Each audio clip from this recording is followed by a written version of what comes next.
Magandang araw po sa inyong lahat. Narito po ako para mag-ulat ng mga masasayang karanasan ko po sa loob ng paaralan.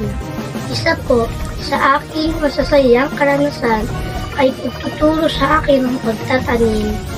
Pangalawa po, nung umakyat ako sa stage at nakatanggap ng medalyang with honors. Masaya din po ako kapag nakikipagwalo sa aking mga kamag-aral. At huli, masaya rin po ako dahil makakuha ako palagi ng certificate dahil sa pagkakaroon ng mataas na marka. At dito po nagtatapos ang aking pag-uulat. Ako po si John Kyron L. Nacionales mula sa ikalawang baitang Section Loyalty nag-uulat.